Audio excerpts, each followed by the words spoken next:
aussi les questions en salle. Un regard avec vous pour l'équipage de la numéro 17. Rappelez que vous avez effectivement terminé premier dans les expérimentaux. Gabriel Ponce, Olivier Deporter, Jimmy Massiot. Gabriel, on commence avec vous. Rapprochez-vous du micro. Bonjour et bienvenue d'une part.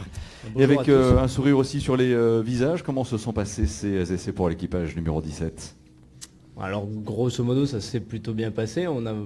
Je pense qu'on a pu montrer que la moto était efficace et qu'elle était rapide. Après on a eu quelques ratés normalement, notamment aujourd'hui où on a voulu quand même rester sur la réserve pour préserver un peu le matériel en vue de la course. Jimmy a fait une petite chute hier, je pense qu'il vous en parlera, donc c'est vrai que il y a eu un ou deux petits couacs, mais finalement on a pris la pole de la catégorie et je pense que c'est satisfaisant. Oui, ça équivaut également à la 25e place du général. Ce qui est sympa, c'est quand même être dans la première moitié du tableau finalement. Tout à fait, ouais, tout à fait, ouais. Après, voilà, nous les qualifications, on voulait montrer le potentiel de la solution Accent et avec les chronos qui ont été réalisés, je pense que c'est fait. Cette solution Accent, on la rappelle en quoi elle consiste ? Alors c'est une fourche à quadrilatère déformable. Donc un petit D'accord. quadrilatère déformable au-dessus de la roue avant avec un amortisseur comme on peut retrouver à l'arrière d'une moto standard.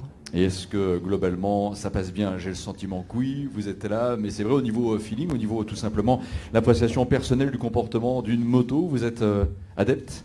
Ouais, au niveau feeling, c'est très très similaire à une moto traditionnelle. Donc je pense que Olivier et Jimmy qui ont découvert la moto récemment pourront vous le dire. Quand on freine, la fourche se comprime, quand on accélère, elle se détend.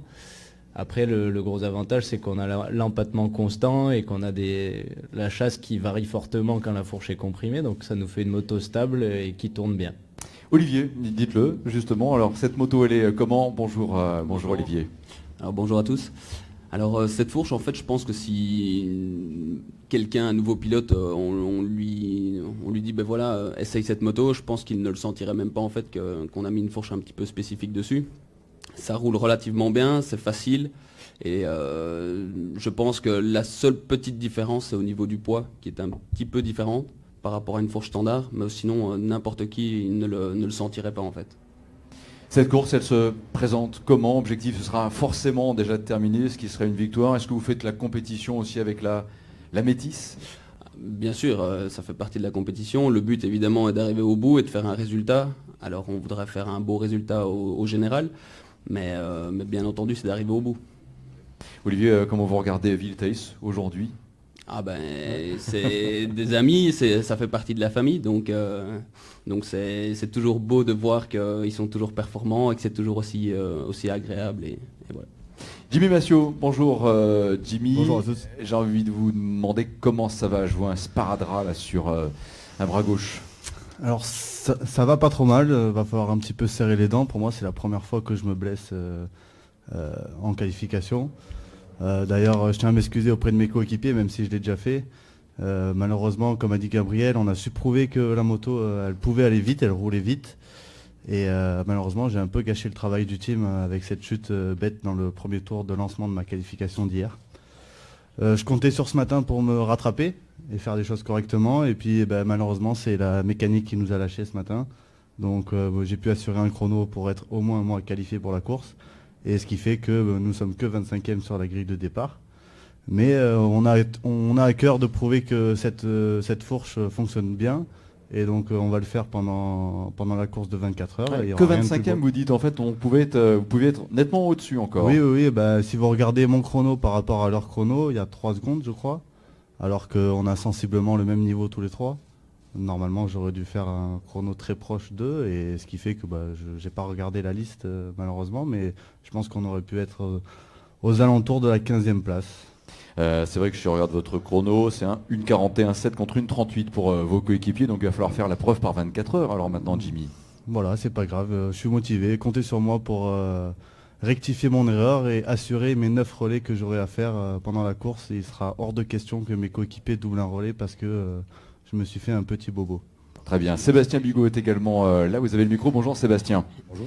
Revenir peut-être aussi sur ce qu'est votre équipe, elle s'appelle TTS Accent. Oui. Qui êtes-vous et encore une fois, quel projet menez-vous à travers cette participation aux 24 heures moto ? On est une équipe toulousaine. Parlez bien près du micro. Oui, voilà. Une équipe toulousaine qui vient du Superbike, qui a fait un petit peu d'endurance et qui a un accord avec la société Exent pour le développement de la fourche. Voilà. Donc on amène notre savoir un petit peu de la compétition et on essaye de faire avancer le projet le mieux possible. Alors faire avancer un projet veut dire quoi? Que davantage de constructeurs proposent des motos de série avec votre système à moyen terme? Ça serait le but ultime d'Exent, évidemment, que la solution soit reconnue par ses pairs, mais bon, malheureusement, pour le moment, on n'en est pas là. Il faut faire nos preuves, finir les courses, faire des chronos intéressants, prouver que l'équipe est capable d'aller devant, quoi. Voilà. Bon, L'osmose a bien pris en tout cas dans l'équipe, tout le monde est bien soudé, super motivé par ce challenge. On se connaît depuis très très longtemps avec Gabriel, ça fait des années, depuis 2013 qu'il est chez nous, en Superbike. Olivier on le connaissait déjà depuis longtemps, on l'apprécie, Jimmy aussi, au Superbike on se connaissait bien, Adrien le 4e pilote qui a fait un super boulot, qui n'a pas eu forcément la tâche facile parce que c'est lui qui allait rôder les motos sous la pluie, enfin voilà, quoi. Il y a eu beaucoup de travail. Je suis très fier de toute l'équipe, surtout des mécanos. Voilà, les 2 mécanos qu'on a à plein temps là, qui ont fait un boulot de fou là, en 1 mois et demi. Voilà, je suis très fier d'eux. Voilà. Question dans la salle, n'hésitez pas. Et puis naturellement pour ceux et celles aussi qui regardent en ce moment le Facebook Live, vous allez pouvoir poser des questions. Un micro vous arrive. Bonjour. Bonjour, c'est une question. D'abord Gilles de la Posta.